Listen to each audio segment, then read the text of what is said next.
L'enjeu de la fonderie, c'est définitif que ça divise la population. Là. Je suis un petit peu inquiet pour la cohésion sociale de la ville de Rouyn-Noranda. Oui, j'aime ma ville, mais non, je ne veux pas avoir d'enfants dans cet environnement-là. À quoi va ressembler le futur à Rouyn-Noranda? Ici, Québec solidaire a été défait par la coalition Avenir Québec. Ça a été une bataille très serrée qui a beaucoup tourné autour de la fonderie Horn. Au cœur du débat, il y avait la diminution de la pollution de l'air et le maintien des emplois. Je pense que la population a le droit aussi de dire est-ce que je suis capable de vivre avec un risque minime pendant un certain nombre d'années?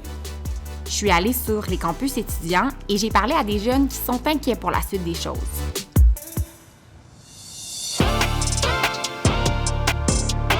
Ça fait 22 ans que j'habite ici, mais si la tendance se maintient et que je vois que les émissions d'arsenic ne diminuent pas, c'est sûr que c'est dans les plans. Je songe peut-être à quitter la ville.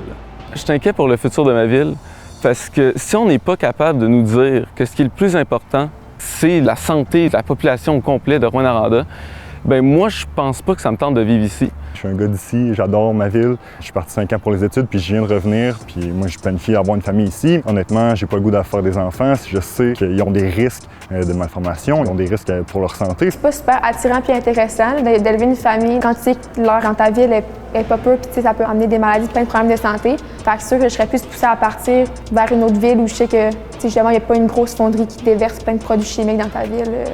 Les émanations de la fonderie contaminent l'air et le sol dans un rayon de 50 km autour de l'usine. Et selon des experts, on doit diminuer ces émissions parce qu'elles peuvent causer de graves problèmes de santé. En ce moment, l'usine produit des émissions d'arsenic de 100 nanogrammes par mètre cube.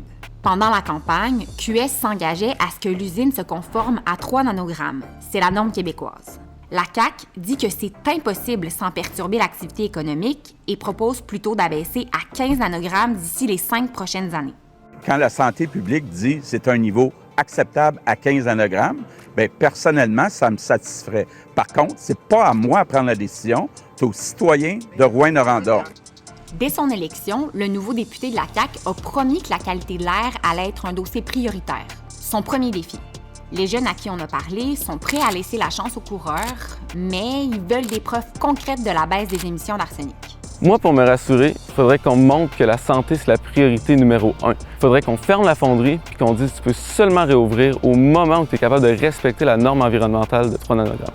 Puis aussi sortir des études scientifiques pour démontrer que la fonderie a respecté ça puis qu'on voit vraiment une diminution de la pollution de l'air. On veut des normes claires, des délais clairs, qu'on soit le mieux informé possible. Puis on veut sentir aussi que notre député puis notre gouvernement est de notre côté puis qu'on ne parle pas dans le vide.